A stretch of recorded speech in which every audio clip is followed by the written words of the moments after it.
আসসালামু আলাইকুম ওয়া রাহমাতুল্লাহি ওয়া বারাকাতুহু। আলহামদুলিল্লাহি ওয়াহদা ওয়াসসালাতু ওয়াসসালামু আলা মান লা নাবিয়্যা বা'দা। আম্মা বা'দু ফাআউযু বিল্লাহি মিনাশ শাইতানির রাজীম। বিসমিল্লাহির রহমানির রহিম। আলহামদুলিল্লাহি রাব্বিল আলামিন। প্রশংসা আল্লাহ তাআলার জন্য, যিনি আমাদেরকে মানব হিসাবে সর্বশ্রেষ্ঠ গুণে গুণান্বিত করেছেন। তা হচ্ছে আমাদেরকে ভদ্রতা শিক্ষা দিয়েছেন। আলহামদুলিল্লাহ। মুহাম্মাদুর রাসূলুল্লাহ সাল্লাল্লাহু আলাইহি ওয়াসাল্লাম, যিনি সকল ভদ্রতার শ্রেষ্ঠ গুণে গুণান্বিত ছিলেন, যার আদর্শ সমস্ত মানব জাতির ভদ্রতার উৎস হিসাবে, মানবতার মুক্তির দিশারি হয়ে আমাদের আদর্শ হিসাবে জান্নাতে নাজাত এবং জাহান্নাম থেকে নাজাত পাওয়ার, জান্নাতে যাওয়ার জন্য অপরিহার্য হয়েছে, সেই মহা মানবের উপরে আমরা সকলে দরুদ পাঠ করি সাল্লাল্লাহু আলাইহি ওয়াসাল্লাম। দার্সে তাফসীর, তাফসীর মানেই হচ্ছে বিশাল কিছু, অনেক জ্ঞানের দরকার। তো আমরা যে বিষয়টাকে হাইলাইট করব তা হচ্ছে আরবি ভাষা শিক্ষাকরণ আর আমাদের সাথে সংশ্লিষ্ট সামাজিক ভদ্রতা। বিশেষ করে আমাদের অভিভাবক যারা আছেন, তারা তাদের সন্তানদেরকে কিভাবে ভদ্রতা শিক্ষা দিবেন, এই ভদ্রতাগুলো কোরআন থেকে আমরা জানার চেষ্টা করব, যাতে করে আরবি ভাষা শিক্ষার পাশাপাশি মানব গুণের শ্রেষ্ঠ গুণ ভদ্রতা আমরা জানতে পারি। তো কোরআনের মধ্যে সামাজিক ভদ্রতার উৎস হিসাবে খ্যাত সূরা হুজরাত, যে হুজরাত থেকে আমরা তাফসীর করার চেষ্টা করছি, বিশেষ করে তাফসীরে জালালাইন থেকে, তাফসীরে মারিফুল কোরআনের থেকে আর তাফসীরে কাশাফ থেকে, যাতে করে আমরা আরবি ভাষাটা ভালো বুঝতে পারি। তাফসীরে জালালাইন থেকে আমরা শব্দ চয়ন করছি আলহামদুলিল্লাহ। কাশাফ থেকে নাহু সরফ আমরা জানার চেষ্টা করব, হালত জানার চেষ্টা করব। আর মারিফুল কোরআন এবং অন্যান্য তাফসীর থেকে আমরা ঘটনা, প্রবাহ ইত্যাদি জানার চেষ্টা করব। তাহলে আমরা শুরু করছি সামাজিক ভদ্রতার উৎস হিসাবে খ্যাত, সবচাইতে ভদ্রতা শিক্ষা দেওয়ার জন্য যে সূরাটা আমাদের জন্য নির্ধারণ করা হয়েছে, আমাদের ছোটবেলা থেকে নির্ধারণ করা হয়েছে, বহির্বিশ্বে নির্ধারণ করা হয়েছে, আমাদের ইউনিভার্সিটিগুলোতে নির্ধারণ করা হয়েছে, সূরা হুজরাত অযথা নির্ধারণ করা হয়নি। কোরআনের সবই মূল্যবান, তথাপি বিশেষ বিশেষ সূরা বিশেষ বিশেষ কারণে বেশি গুরুত্ব আরোপ করে। তো বিশেষ করে সামাজিক ভদ্রতা, মানব জীবনের অতীব ঘনিষ্ঠ বিষয় আদি এই সূরা হুজরাতে বর্ণনা করা হয়েছে, আল্লাহ তাআলা বর্ণনা করেছেন। আউযু বিল্লাহি মিনাশ শাইতানির রাজীম। বিসমিল্লাহির রহমানির রহিম। ইয়া আইয়ুহাল্লাযীনা আমানু লা তুকদ্দিমু বাইনা ইয়াদাইল্লাহি ওয়া রাসূলিহি ওয়াত্তাকুল্লাহ ইন্নাল্লাহা সামিউন আলীম। ইয়া আইয়ুহাল্লাযীনা আমানু, ওহে ঈমানদারগণ, যারা ঈমান এনেছ, আল্লাযীনা যারা আমানু ঈমান এনেছে, তারা তোমরা ইয়া আইয়ুহাল্লাযীনা আমানু, ওহে ঈমানদারগণ, তোমরা যারা ঈমান এনেছো, লা তুকদ্দিমু বাইনা ইয়াদাইল্লাহি, লা তুকদ্দিমু ফেলে লাজিম হিসাবে ব্যবহৃত হয়েছে, তোমরা অগ্রগামী হইও না। যদিও বা এখানে তুকদ্দিমু বাবে তাফাইল, কিন্তু এটা তাকদ্দামে তাকদ্দামু এর অর্থ বহন করবে। এই যে এই জিনিসটা আমরা কোথায় থেকে জানলাম? তাফসিরে জালালাইন থেকে জেনেছি। তো লা তুকদ্দিমু, তোমরা অগ্রগামী হইও না, বাইনা ইয়াদাইল্লাহি ওয়া রাসূলিহি, আল্লাহ এবং তার রাসূলের বিষয়ে, আল্লাহ এবং তার রাসূলের যে কোনো বিষয়ে, কথায় ও কাজে রাসূলুল্লাহ সাল্লাল্লাহু আলাইহি ওয়াসাল্লাম যে সিদ্ধান্ত দেন, আল্লাহ তাআলা যা আদেশ করেন, তার চাইতে 2 লাইন বেশি বুঝে তোমরা অগ্রগামী হইও না। ওয়াত্তাকুল্লাহ, আর আল্লাহকে ভয় করো। তাকওয়া, আর তাকওয়া হাহুনা, তাকওয়াটা আছে কলবের মধ্যে, আর তাকওয়াটা 14টার মতো শর্ত আছে। তাকওয়া তাফসিরে বাইজাবির মধ্যে বিস্তারিত আলোচনায় এসেছে। সকল তাফসিরেই তাকওয়ার কথা আছে, হাদিসে তাকওয়ার বিষয়ে বিভিন্ন আছে। বেঁচে থাকা, তো বেঁচে থাকা, রক্ষা পাওয়া, কোথায় থেকে? নাজাত পাওয়া, ভয় করা। তাকওয়াটা সেটা মূলত ওয়াকিউন থেকে বিআয়া বা সিনায়া, যেটা রক্ষা পাওয়া। কোথায় থেকে রক্ষা পাবে? তাকওয়া অবলম্বন করলে, আল্লাহকে ভয় করলে সকল প্রকার আল্লাহর আযাব থেকে রক্ষা পাবে। একজন মুমিন মুত্তাকি যদি হয়, তাহলে মুসলিম হিসাবে সর্বশ্রেষ্ঠ স্তর হচ্ছে মুমিন, এবং সে মুত্তাকি হবে। একজন মুমিন সর্বস্তরের সর্বশ্রেষ্ঠ স্তর হচ্ছে সে মুত্তাকি হবে। আর এই সূরার মধ্যে আল্লাহ তাআলা বলেছেন, ইন্না আকরামাকুম ইনদাল্লাহি আতকাকুম, নিশ্চয় আল্লাহ তাআলা কাছে সবচাইতে সম্মানিত, সবচাইতে গ্রহণযোগ্য ব্যক্তি সেই, যিনি আল্লাহকে বেশি ভয় করে। যে যত বেশি ভয় করবে, তার মান আল্লাহ তাআলার কাছে তত বেড়ে যাবে। আতক শব্দটা এসেছে, তার মানে সবচাইতে বেশি। একজন মানুষের মর্যাদাবান হওয়া, একজন মানুষের আল্লাহ তাআলার কাছে বেশি প্রিয় হওয়ার মাপকাঠি হচ্ছে এই তাকওয়া। তাকওয়ার একেবারে সর্বনিম্ন স্তরের একটি কাজ হচ্ছে সদা সর্বদাই সে চলাফেরা করবে, হাঁটার সময়ও সে এমনভাবে আল্লাহকে ভয় করবে যেন সে কাঁটার উপর দিয়ে হেঁটে যাচ্ছে। কি পরিমাণ সতর্কতা অবলম্বন করবে যখন কোনো ব্যক্তি কাঁটার উপর দিয়ে হেঁটে যাবে, তখন সে অবশ্যই অনেক সতর্কতার সাথে তার পথগুলো ফেলাবে। ঠিক তদ্রূপ চলতে ফিরতে উঠতে বসতে আল্লাহকে ভয় করো। তো ওয়াত্তাকুল্লাহ, আল্লাহকে ভয় করো। ইন্নাল্লাহ, নিশ্চয় আল্লাহ তাআলা সামিউন আলিম, তিনি সবকিছু শোনেন এবং আলিম জানেন। তিনি সর্বজ্ঞাত এবং সর্বশ্রোত, তিনি সবকিছু শোনেন এবং সবকিছুই জানেন। সম্মানিত দিনী ভাই, এই আয়াতের শানে নাজুল, এই আয়াতের যে কারণে নাজিল হয়েছে তা হচ্ছে এই যে বনু তামিম গোত্রের আকরা ইবনে হাবিস এবং আরেকজন সাহাবী,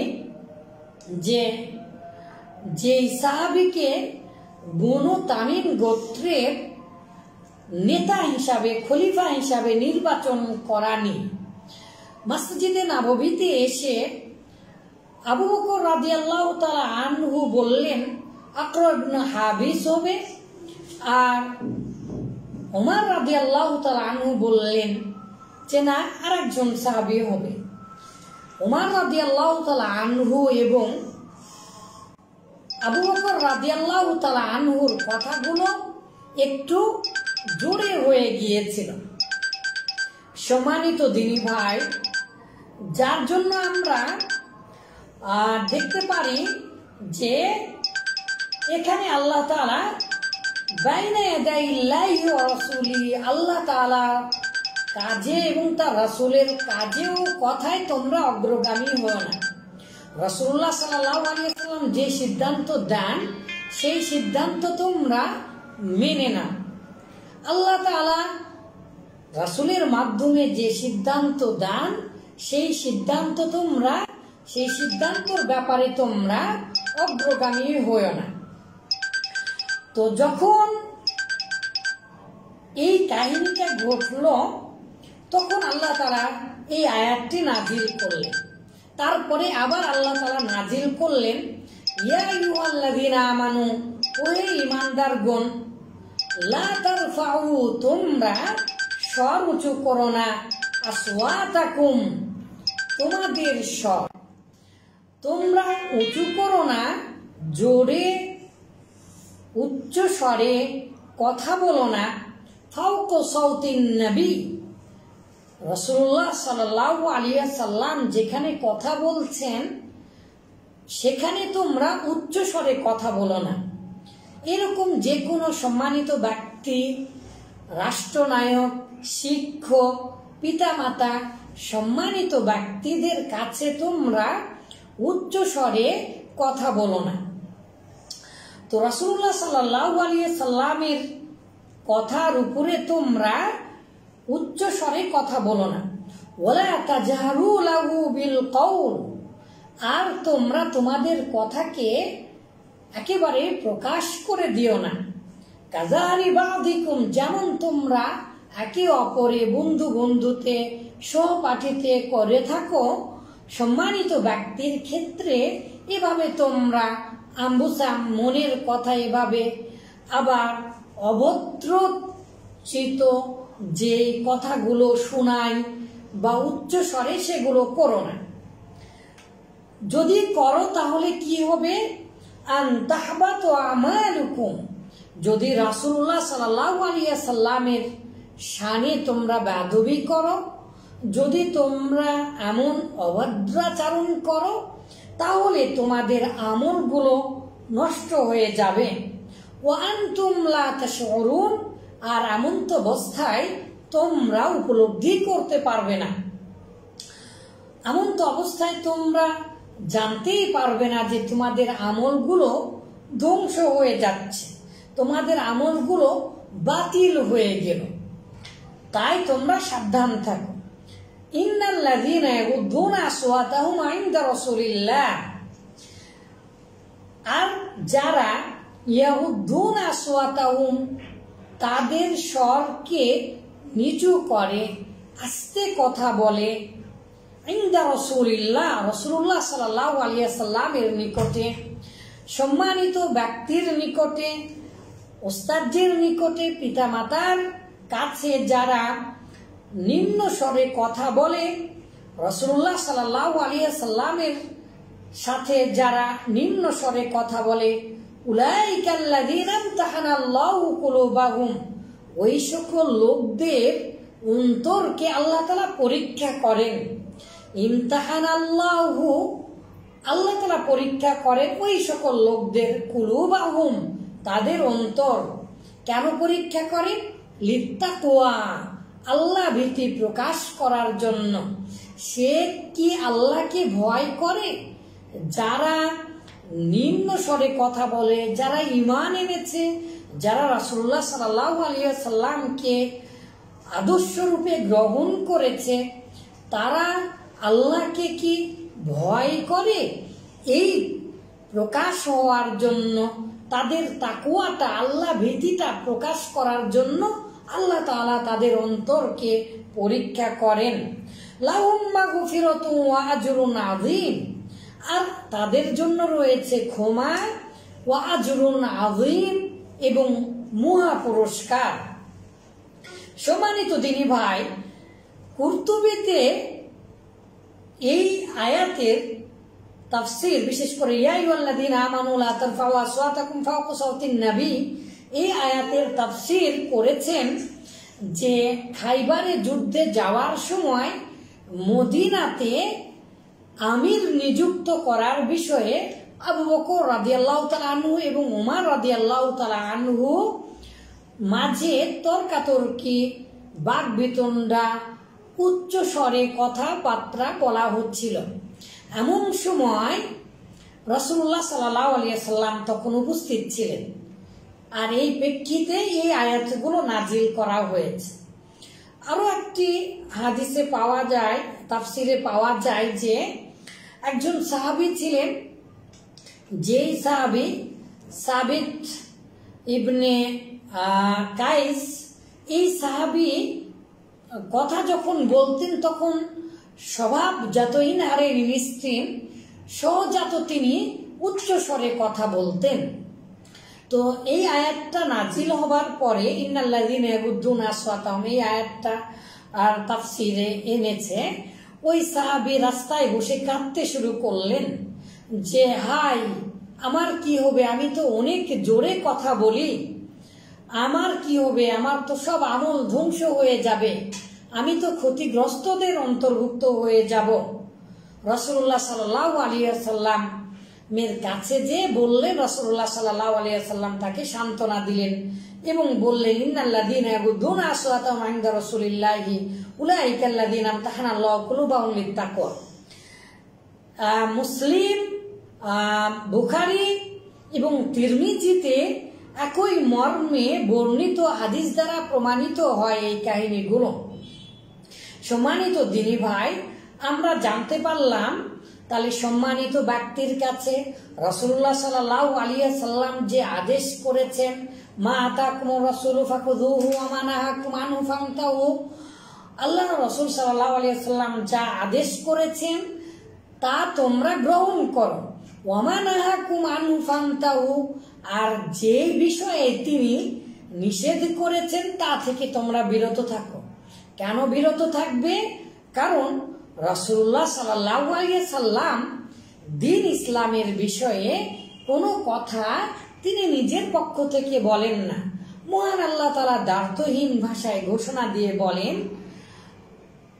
ওমা ইয়ানতিকু আনিল হাওয়া ইন হুয়া ইল্লা ওয়াহয়ুহা, তিনি তো কথা বলেন না ওহী ব্যতীত, আল্লাহ তাআলা যা আদেশ করেন সেটাই তিনি বলেন। আর তাই তো মুহাম্মদুর রাসূলুল্লাহ সাল্লাল্লাহু আলাইহি সাল্লামের আদর্শ সমস্ত বিশ্ববাসীর জন্য রহমাতাল লিল আলামিন, মহাজগতের জন্য, উভয় জাহানের জন্য, পৃথিবী আখিরাত, মানবতা এবং প্রাণীকুল, গাছপালা, আকাশ, মহাকাশ, মহাবিশ্ব, ব্ল্যাক হোল, যেখানেই যাবেন না কেন, পৃথিবী, মহাবিশ্বের বিজ্ঞান, যখন যেখানে খুশি সকল জায়গাতে সর্বশ্রেষ্ঠ আদর্শ হিসাবে আল্লাহ তাআলা আমাদের জন্য অনুকরণীয় করে দিয়ে বলেন যে রাসূলুল্লাহ সাল্লাল্লাহু আলাইহি সাল্লামের মধ্যে রয়েছে উত্তম আদর্শ।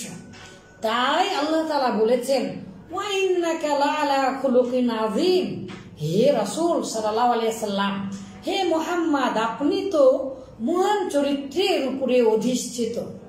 তাই রাসূলুল্লাহ সাল্লাল্লাহু আলাইহি সাল্লামের আদর্শ বিনা আমরা কেউ জান্নাতে যেতে পারবো না। এমনকি রাসূলুল্লাহ সাল্লাল্লাহু আলাইহি সাল্লামের অনুসরণ ছাড়া আমরা কেউ জান্নাতে যেতে পারবো না এবং তার সুপারিশ পাবো না। তাই রাসূলুল্লাহ সাল্লাল্লাহু আলাইহি সাল্লামের সম্পৃক্ত যারা আছেন, যারা দ্বীনের ধারক বাহক, উলিল আমর যারা আছেন, নেতা নেত্রী, সম্মানিত ব্যক্তিবর্গ, শিক্ষক, সমাজের অধিপতি, তাদের সাথে ভাষাগত দিক থেকে খুবই সতর্কতার সাথে কথা বলতে হবে। যেমন বেদুইনেরা একদিন এসে রাসূলুল্লাহ সাল্লাল্লাহু আলাইহি সাল্লামের কাছে এসে দুপুরবেলা দুপুরে জহরের সময় খাবার পরে রাসূলুল্লাহ সাল্লাল্লাহু আলাইহি ওয়াসাল্লামের কাছে এসে তারা বললেন, ইয়া মুহাম্মাদ উখরুজ ইলাইনা, ওহে মুহাম্মদ, ওই মুহাম্মদ, বের হয়ে আসো ঘর থেকে, আমাদের কাছে আসো।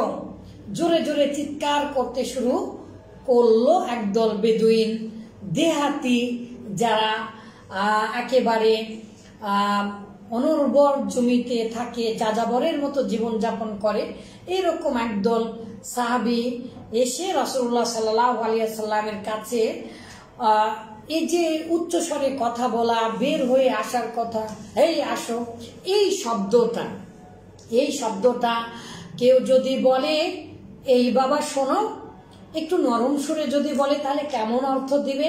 আর কেউ যদি বলে এই শোন, কোনো মুরব্বী অথবা কোনো সম্মানিত ব্যক্তিকে যদি বলে এই শোন, তাহলে তার কথার অর্থ কেমন হবে?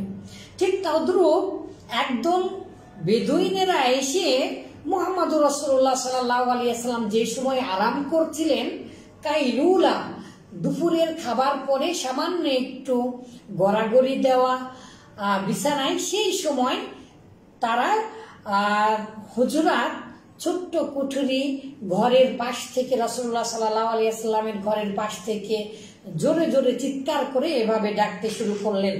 তাই আল্লাহ তাআলা এই আয়াতগুলো নাজিল করলেন, বললেন, ইন্নাল্লাযীনা ইউনাদুনাকা, নিশ্চয়ই যারা ইউনাদুনাকা, আপনাকে আহ্বান করে, যারা আপনাকে ডাকে এই বলে, ইয়া মুহাম্মদ উখরুজ ইলাইনা, ওই মুহাম্মদ তোমরা আমার কাছে চলে এসো, ওই মুহাম্মদ তুমি আমার কাছে আসো। এভাবে যারা অভদ্র স্বরে, উচ্চ স্বরে ডাকাডাকি করে, মি ওয়ারাইল হুজরাত, ঘরের পাশ থেকে, আকসারুহুম লা ইয়াকিলুন, তাদের অধিকাংশই বোঝে না, তারা ভদ্রতা জানে না, তারা গ্রাম্য, আস্তাগফিরুল্লাহ রাব্বি মিন কুল্লি যামবি ওয়া আতুবু ইলাইহি, গ্রাম্য বলে আমাদের সমাজে গালি দেওয়া হয়। আসলে কি গ্রামের মানুষ মূর্খ হয়? না, বরং রাসূলুল্লাহ সাল্লাল্লাহু আলাইহি ওয়াসাল্লাম ভাষা শিক্ষার জন্য গ্রামে গিয়েছিলেন। এই বদ্ধ ঘরে দেখবো এবার জগৎটাকে কাজী নজরুল ইসলাম থাকলে উল্টা কবিতা লিখতেন। ঢাকা শহর যেভাবে বদ্ধ হয়ে পড়েছে সকল দিক থেকে, সেভাবে সেই জায়গাতে এমনকি অক্সিজেন, ধুলাবালি, পানি, আল্লাহু আকবার, বসবাসের অযোগ্য। আর ডাউকি ফল থেকে মাঝে মাঝে তো ভূমিকম্পের কম্পন অনুভূত হয়, ভয় দেখায়। একবার প্রায় 2.5 লক্ষ ঘর বাড়ি ধূলিসাৎ হয়ে যাবে বড় ধরনের ভূমিকম্প হলে। সেই ঢাকা শহরে জীবন যাপন করা যায় না, সকলে আমরা বদ্ধ হয়ে পড়েছি। বদ্ধ ঘরে বিশ্ববাসীর কাছে কোরআনের দাওয়াত দিচ্ছি, এইরকম ভাবে বলা ঠিক নয়। কারণ গ্রাম যত সুন্দর, শহর তত নিশ্চয় অত সুন্দর নয়। তাই গ্রাম্য বলে গালি দেওয়া উচিত নয়। কিন্তু এটা সত্য, গ্রামের মানুষ অনেকটা অসচেতন থাকে। তো যাই হোক, এই বেদুইনেরা এসে মুহাম্মদ রাসূলুল্লাহ সাল্লাল্লাহু আলাইহি ওয়াসাল্লামের সাথে যখন এরকম উচ্চ স্বরে কথা বলে ডাকাডাকি করছিল, তখন আল্লাহ তাআলা বললেন, ওয়ালাউ আন্নাহুম সাবারু, যদি তারা নিশ্চয় সবর করত, সবারও ইয়াসবিরু, যদি তারা সবর করত, যদি তারা ধৈর্য ধারণ করত, হাত্তা তাখরুজা ইলাইহিম, আপনি যতক্ষণ পর্যন্ত না তাদের কাছে বের হয়ে আসতেছেন, যতক্ষণ পর্যন্ত বের হচ্ছেন ঘর থেকে, ততক্ষণ পর্যন্ত যদি তারা অপেক্ষা করত, যদি তারা ধৈর্য ধারণ করত, লাকানা খায়রাল লাহুম, তাহলে অবশ্যই সেটা তাদের জন্য ভালো হতো। তাহলে যে কোনো বিষয়, সেটা যতই ছোটখাটো বিষয় হোক না কেন, এমনকি কারোর সাথে কথা বলবেন জরুরি, সেই ক্ষেত্রেও যদি আপনি ধৈর্য ধারণ না করে তাড়াহুড়ো করেন, তাহলে হবে না। আল আজালাতু মিনাশ শয়তান, শয়তান যে তাড়াহুড়ো করাটা শয়তানের পক্ষ থেকে হয়। যে কোনো জিনিস তাড়াহুড়ো করলে সাধারণত ওই জিনিসটা সঠিকভাবে হতে চায় না। তারপরে দয়ার আল্লাহ দয়া করলেন এবং বললেন, আল্লাহু গফুরুর রহিম, নিশ্চয় আল্লাহ তাআলা ক্ষমাশীল ও দয়ালু।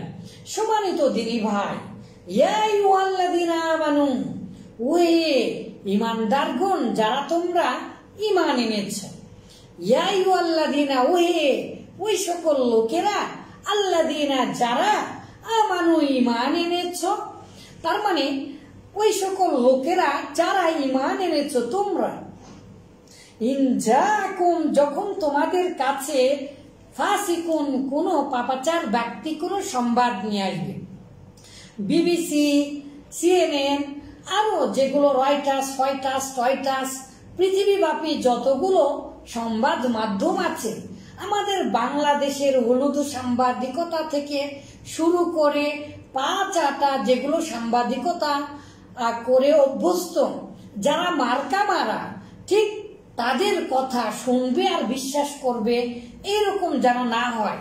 তাই আল্লাহ তাআলা বললেন, ওহে ঈমানদারগণ, তোমরা যারা ঈমান এনেছ তোমরা সাবধান হও, সতর্ক থাকো। ইন জাআকুম, যদি তোমাদের কাছে নিয়ে আসে ফাসিকুন, পাপাচারী কোনো ব্যক্তি যাকে আপনি চিনেন না, এরকম ব্যক্তি কোনো খবর নিয়ে আসে, বিনাবাইন, খবর নিয়ে আসা, যা ইয়াজিউ মানে হচ্ছে আসা, আর যা বি মানে নিয়ে আসা। তাহলে যা বি নাবাইন খবর নিয়ে এলো, যেহেতু বিহাদা আমি এটা নিয়ে এলাম, মা যেহেতু বিহা আমি সেটা নিয়ে আসিনি। ঠিক তদ্রূপ ভাবে যা ফাসিকুম বিনাবাইন, যখন তোমাদের মধ্যে কোনো একজন ব্যক্তি, পাপাচারী ব্যক্তি, কোনো একজন ব্যক্তি যখন কোনো খবর নিয়ে আসবে, ফাতাবাইয়ানু, তখন তোমরা সেটা যাচাই বাছাই করো। তাফসীরে জালালাইনে ফাতাবাইয়ানু শব্দের অর্থ করেছে ফাসাব্বাতু, তোমরা সেই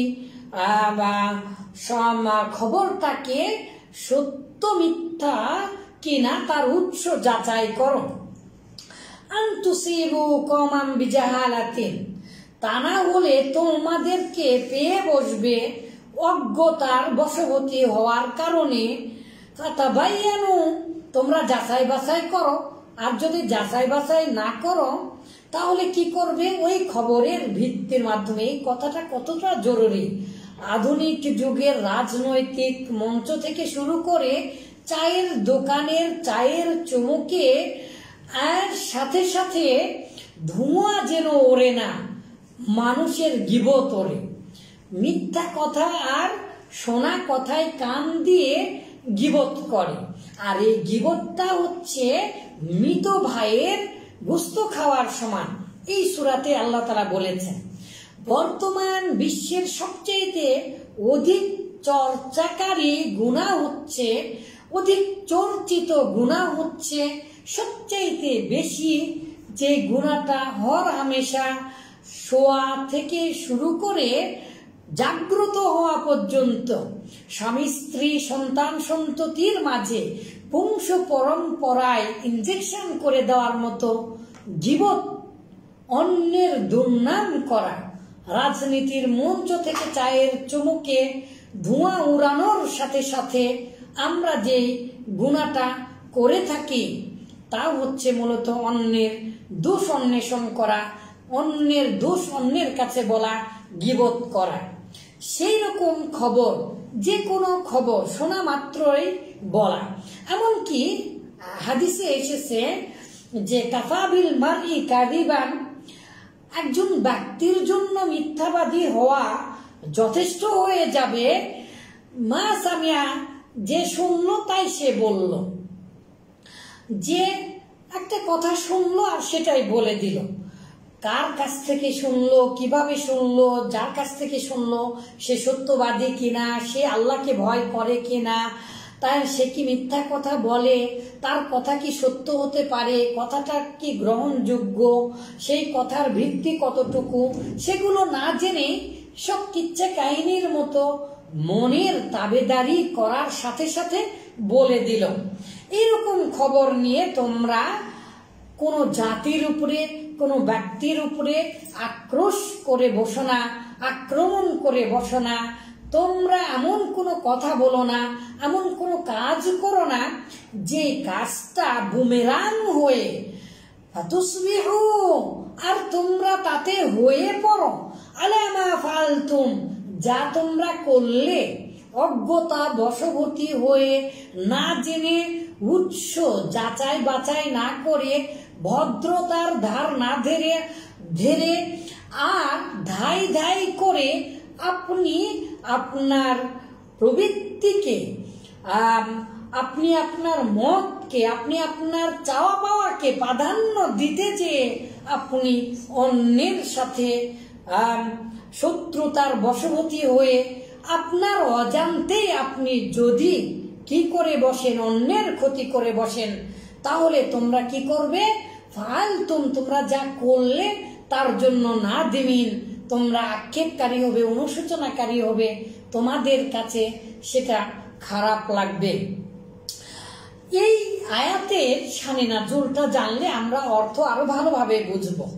যে ওয়ালিদ নামে একজন সাহাবী, তিনি রাসূলুল্লাহ সাল্লাল্লাহু আলাইহি ওয়াসাল্লাম বনি মুস্তালিকের কাছে যাকাত পাঠানোর জন্য পাঠিয়ে দিয়েছিলেন। তো এই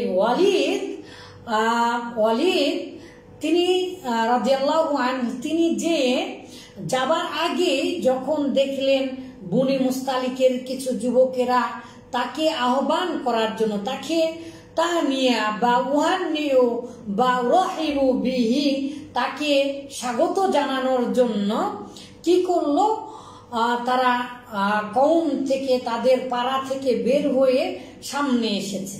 কিন্তু ওয়ালিদ মনে করলো যে না, পূর্ব শত্রুতা ছিল, ইসলাম পূর্ব কিছু ঝামেলা ছিল, এই জন্য সে মনে করলো ঠিক তাকে হত্যা করার জন্য বের হয়েছে। এই জন্য তিনি ফিরে গেলেন এবং রাসূলুল্লাহ সাল্লাল্লাহু আলাইহি ওয়াসাল্লামকে বললেন, ইয়া রাসূলুল্লাহ, তারা তো যাকাত দিতে অস্বীকার করেছে। রাসূলুল্লাহ সাল্লাল্লাহু আলাইহি ওয়াসাল্লাম ইসলামের মূল 5টি স্তম্ভের অন্যতম স্তম্ভ, বিশেষ করে ধনী ব্যক্তিদের জন্য আবশ্যকীয়, অবশ্যই ফরজিয়াত, যেটা এই যাকাত না আদায় করার কারণে যুদ্ধ করা অপরিহার্য হয়ে পড়ল। রাসূলুল্লাহ সাল্লাল্লাহু আলাইহি ওয়াসাল্লাম সাহাবীদেরকে নিয়ে বের হয়ে পড়লেন। আর বের হয়ে পড়ার সময় রাসূলুল্লাহ সাল্লাল্লাহু আলাইহি ওয়াসাল্লাম যুদ্ধ করার জন্য যখন বের হলেন, বনি মুস্তালিক গোত্রের মানুষেরা রাসূলুল্লাহ সাল্লাল্লাহু আলাইহি ওয়াসাল্লামের যুদ্ধাঙ্গী মনোভাব দেখে রাসূলুল্লাহ সাল্লাল্লাহু আলাইহি ওয়াসাল্লামের উপরে ঈমান এনেছিল, তারপরেও তারা বাড়িঘর ছেড়ে পালিয়ে চলে গেলেন। যুদ্ধের ঠিক আগের মুহূর্তে রাসূলুল্লাহ সাল্লাল্লাহু আলাইহি ওয়াসাল্লাম খালিদ ইবনে ওয়ালিদকে পাঠিয়ে দিলেন যে কি খবর, যে দেখে আসো।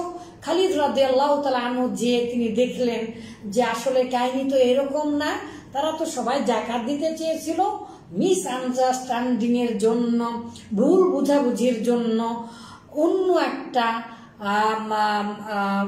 একটা তথ্য চলে গিয়েছে। তো ইনফরমেশন চলে গিয়েছে। Information is the world and this is the most important for our present situation of the present world. Any information in the eye of Islam, you have to find out this. If we don't find out this, the source of that information, we will not be able to find out the real path, especially in the eye of Quran and Sahih Sunnah. কোরআন এবং সহিহ সুন্নাহ, ইসলামের বিধিবিধান জানার জন্য যদি আপনি সচেতন না হন, বিশেষ করে আধুনিক বিশ্বে যখন ফেসবুক সকলের মুখ পড়া যায়, social media, mass media and print media and electronics media, others media, propaganda, this is the part of our parcel of our life. We can't avoid this mass media.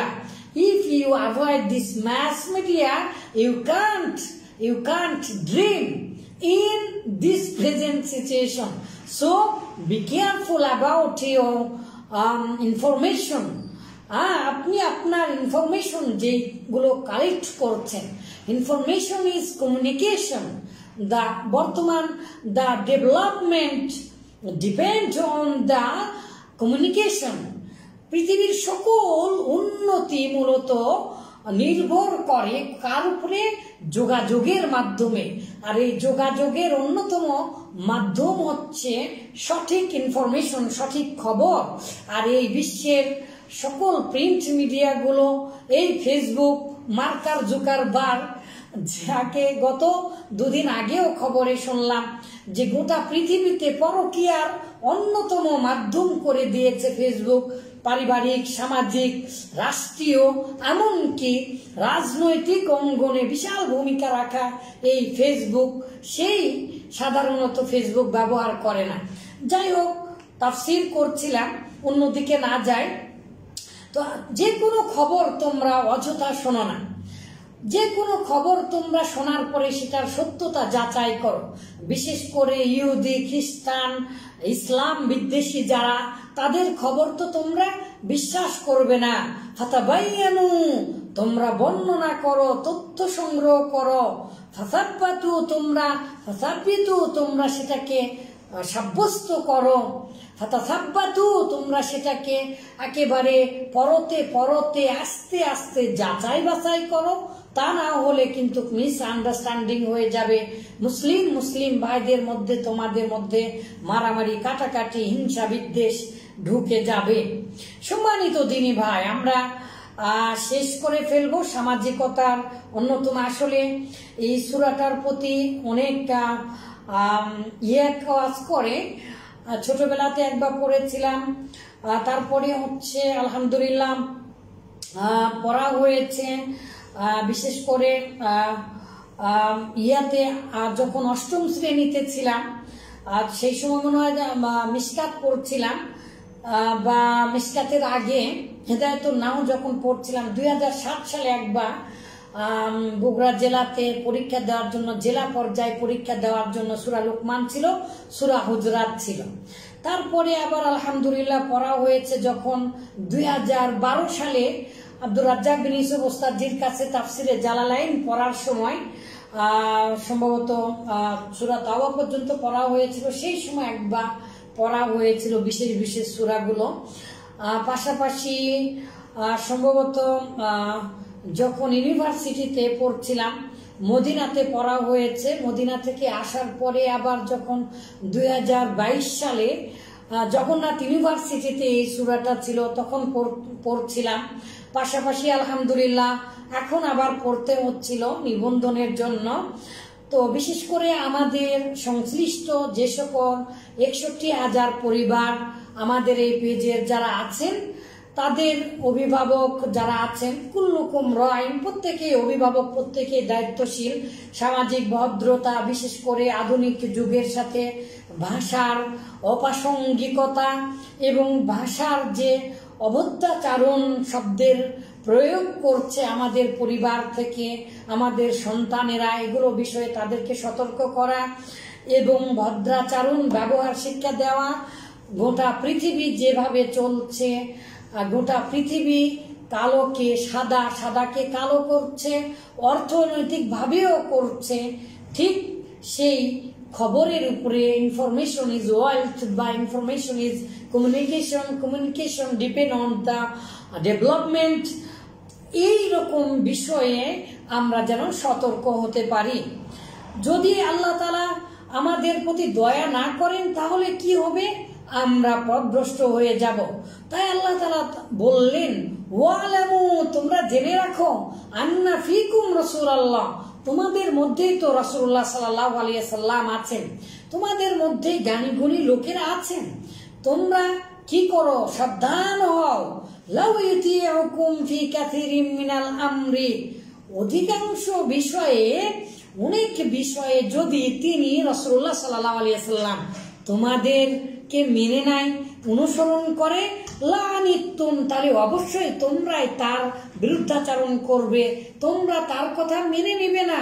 যে কোনো জিনিস হলো, যে কোনো বিষয় এলো আর করে ফেললে, চিন্তা ভাবনা না করে, পরামর্শ না করে, পরিবারের সাথে পরামর্শ না করে, ওয়াশাবিরহুম ফিল আমর, পরিবারের সাথে পরামর্শ করা, আপনার সংশ্লিষ্ট ব্যক্তির সাথে পরামর্শ করা, আপনার ওয়াইফের সাথে পরামর্শ করা, আপনার বড় সন্তান, আপনার সন্তানদের সাথে পরামর্শ করা, আপনার মুরব্বীদের সাথে পরামর্শ করা, আলিম ওলামাদের সাথে পরামর্শ করা, সামাজিকভাবে, রাষ্ট্রীয়ভাবে, বৈশ্বিকভাবে, বিশ্ব মানবতার সাথে পরামর্শ করা, এগুলো আপনার জন্য জরুরি। রাসূলুল্লাহ সাল্লাল্লাহু আলাইহি সাল্লামও যদি সকল বিষয়ে পাশ করে অথবা জয়যুক্ত হয়েছে এর উপরে ভিত্তি করে ভোটাধিকার প্রয়োগ করে যদি সব কাজ করে দেন, খারাপ কাজও যদি করে দিতেন, তাহলে তোমরাই সেটা মানতে না। লানিতুম, অবশ্যই তোমরা তার বিরুদ্ধাচরণ করতে, অবাধ্যচারণ করতে, অবদ্ধতা করতে, সীমালঙ্ঘন করতে। কিন্তু ওয়ালাকিন্নাল্লাহ হাব্বাবা ইলাইকুমুল ঈমানা, কিন্তু আল্লাহ তাআলা তোমাদের কাছে প্রিয় করে দিয়েছেন ঈমানা, তোমাদের ঈমানকে। ওয়াযায়্যানাহু, আর আল্লাহ তাআলা সেই ঈমানকে সুসজ্জিত করেছেন ফি কুলুবিকুম, তোমাদের অন্তরের মধ্যে। যে কোনো পাপাচার হওয়া মাত্রই আমাদের অন্তরে আঘাত লাগে। এটাই হচ্ছে ইস্তাফতি কলবাক, তুমি তোমার অন্তরকে জিজ্ঞাসা করো। যদি তোমার অন্তর খারাপ বলে, যদি তোমার অন্তরে কষ্ট লাগে, তাহলে মনে রেখো সেটাই পাপ, সেটা ভালো জিনিস নয়। তোমার অন্তর জানে তুমি ভালো কাজ করছো নাকি খারাপ কাজ করছো। তাই ঈমানটাকে মূলত আল্লাহ তাআলা অন্তরের মধ্যে দিয়েছেন। আর তাকওয়া হাহুনা, তাকওয়াটা অন্তরের মধ্যে সেট করে দিয়েছেন। আল্লাহ ভীতিটা আমাদের কাছে প্রিয় করে দিয়েছেন, তা না হলে পৃথিবীর সবকিছু করা সম্ভব।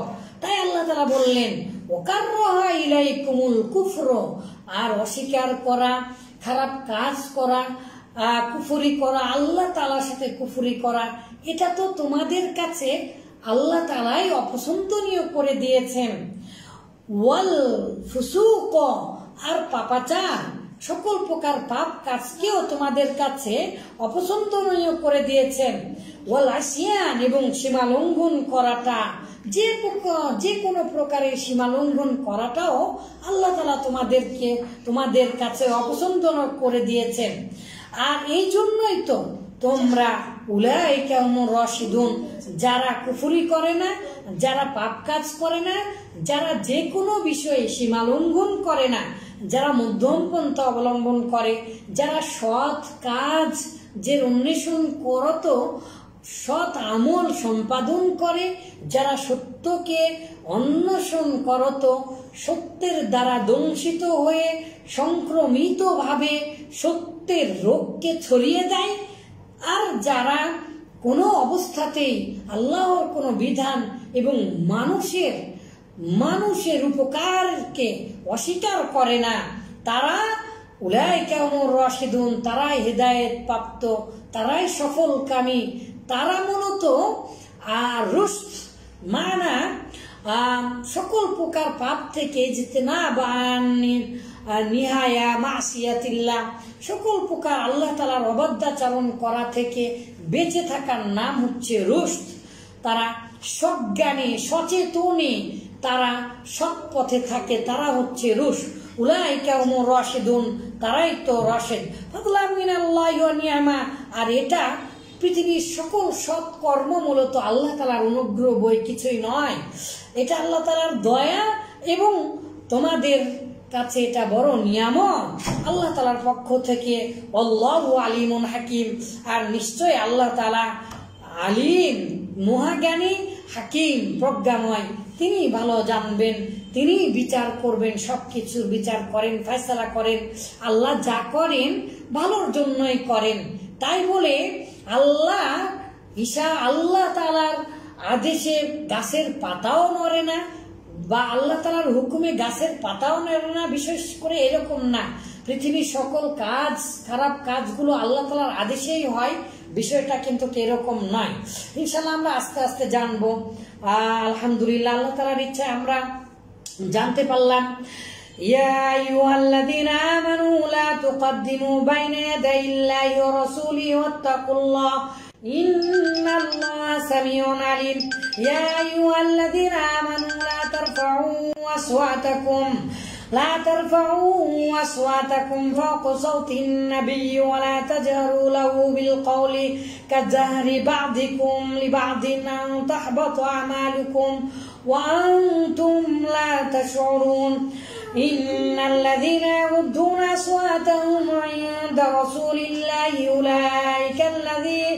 أولئك الذين امتحن الله قلوبهم للتقوى لهم مغفرة وأجر عظيم. إن الذين ينادونك من وراء الحجرات أكثرهم لا يعقلون ولو أنهم صبروا حتى تخرج إليهم لكان خيرا لهم والله غفور رحيم. يا أيها الذين آمنوا إن جاءكم فاسق بنبأ فتبينوا أن تصيبوا قوما بجهالة فتصبحوا على ما فعلتم نادمين.